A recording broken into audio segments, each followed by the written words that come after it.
Cool. Let's go.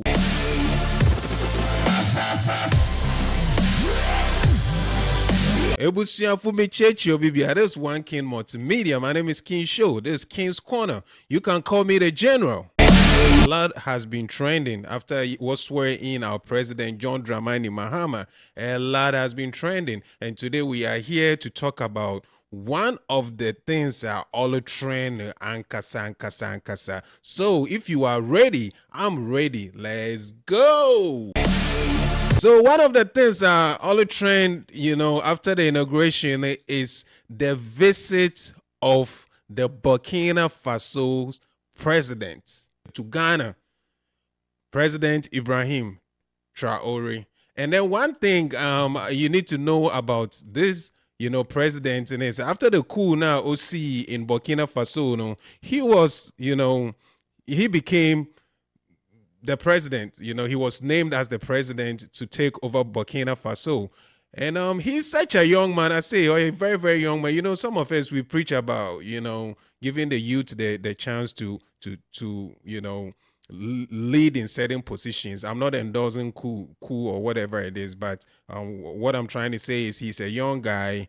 He was born in 14th March 1988, or you're very young, I think he's in his 35 or 36, he is very young, very, very young to lead the country, Burkina Faso.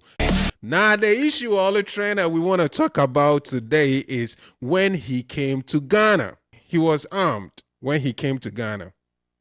And then he brought his security people to Ghana, and they were all armed. And Ghana for saying that this is not good for our country because he could have come and killed our president. And Uncle Sina. I beg, hold on. We are here to learn. Okay. This is issue of diplomacy.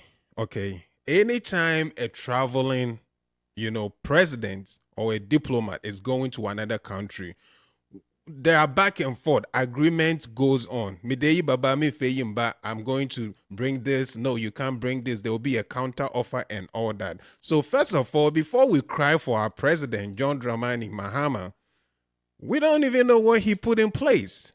And I don't think the national security will just watch somebody to come to Ghana fully armed with security, with bodyguards all armed, to Ghana just like that without making any preparation.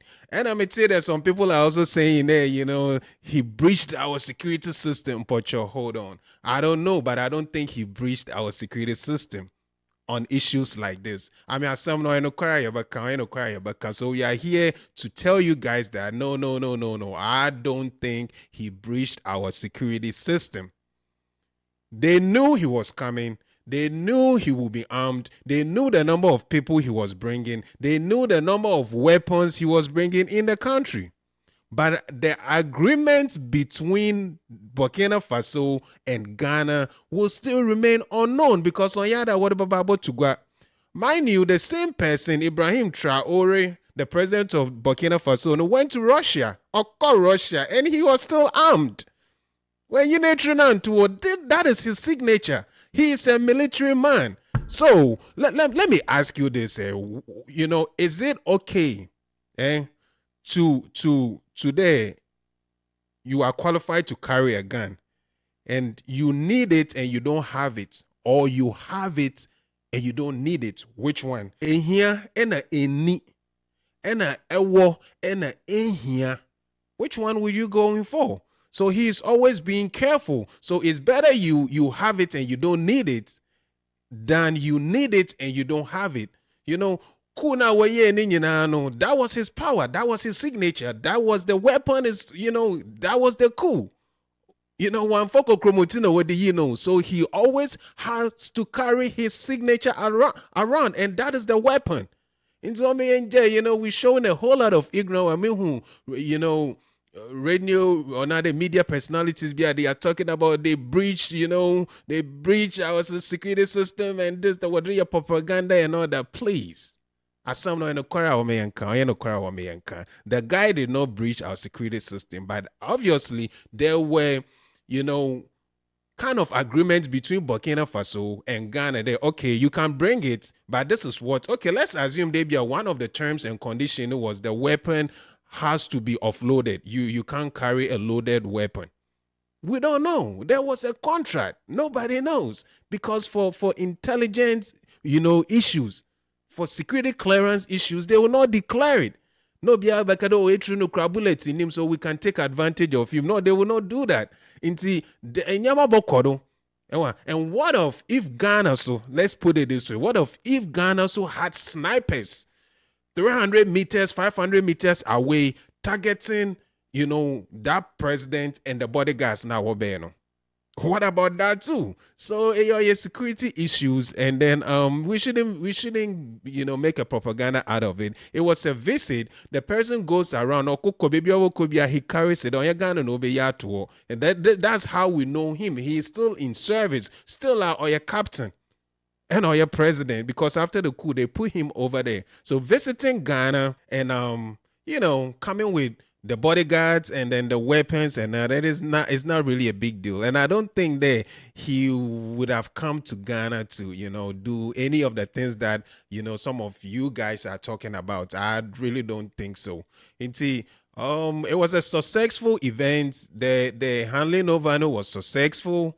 Now our president, John Dramani Mahama, has been handed over successfully too. So, Sisiano, back to back, let's focus on what we can achieve, what we can benefit, what the nation, what he can do for the nation. Let me put it that way. All this and so and all that. So some of you journalists, you guys have to learn. Sometimes a little bit of a research, a little bit of the research, here.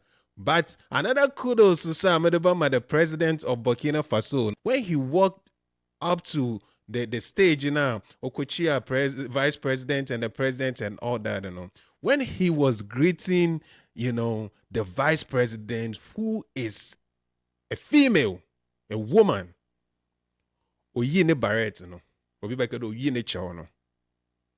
then the reason why he realized that a history has been made. And then the first female vice president in the Republic of Ghana has been named. So he had to, to chairman. So this was one of the reasons why he did that. But there is no significant, rule there. When you are in uniform and you see a woman, you have to take your beret off or out of respect. And but to go charge on Mahama, all right. But the female vice president, I don't know. So, kudos to him, and then kudos to the history Ghana made, because now we have a first female vice president, and then we know someday we are going to have the first female president in Ghana. Woo! We can't wait for that day, because now the citizens of Ghana, we are learning. Now, citizens of Ghana, we are not following what from 1992 are some of the mistakes we did and up to now. And now the citizens are not following anymore. Sisiano, we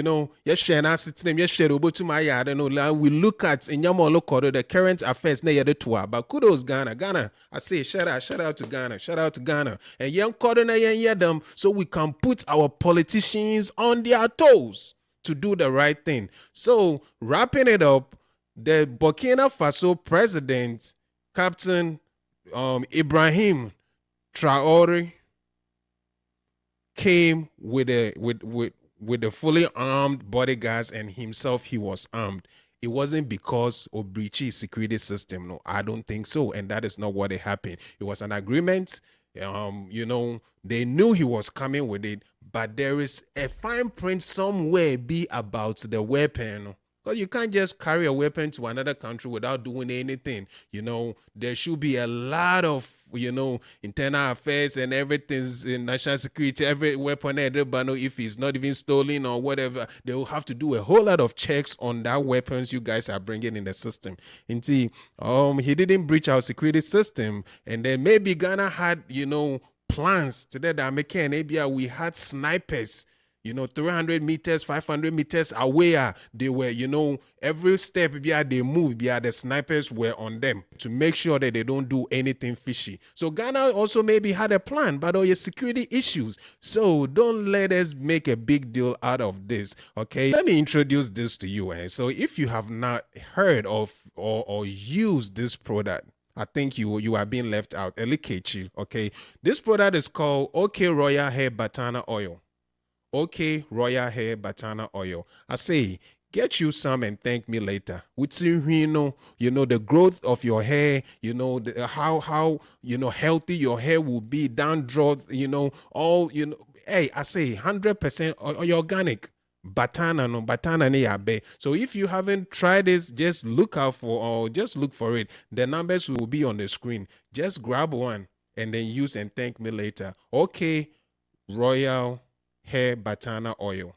I say, we be feeling. This is One Kingdom Multimedia. This is King's Corner. My name is King Show. Jelvis, call me the General. But until we meet again, I say, cool. Let's go.